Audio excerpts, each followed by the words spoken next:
Sana ona göre gösteriyor. Ben bana sana götürüyorum. Sen bu adam gelmiş. Ben o şeyi sana alırım. Ben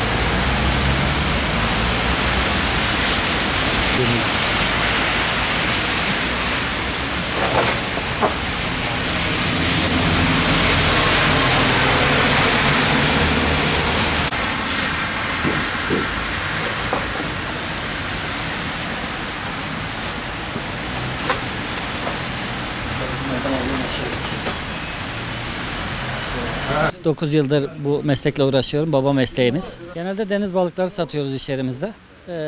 Hafta sonları ağırlıkta daha fazla çeşit olmakta. 25-30 çeşit tezgahımızda balık var sürekli. Taze balık satmaya çalışıyoruz. Günlük balık yapıyoruz. Fiyatlar geçen seneye göre tabii makul fiyatta artışlar var yalnız. Fazla bir artış yok. Geçen sene sattığımız uskumru 110 liraya sattığımız uskumruyu bu sene 130 liradan satıyoruz. Aynı şekilde hamsi geçen sene 100 lirayken bu sene 125 lira. İstavrit yine aynı şekilde. Alabalık 120 liraya satıyorduk bu sene 150 lira. Bu şekilde satışlarımız devam ediyor. Yani 100 liradan 300-400 liraya kadar balık çeşitleri var. Bolluğuna göre değişiyor tabii balığın ki. Bu şekilde.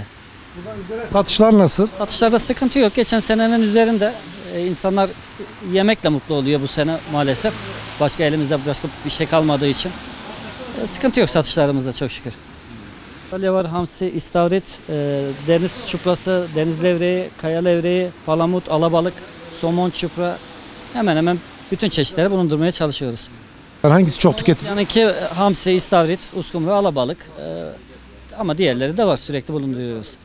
4 çeşit balık ağırlıkta, diğerleri de var yine sürekli.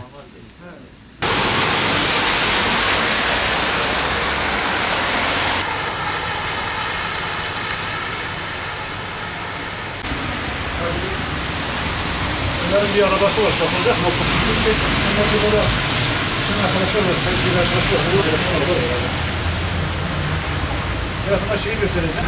Adam profesyonel adam burada, sen de telefonla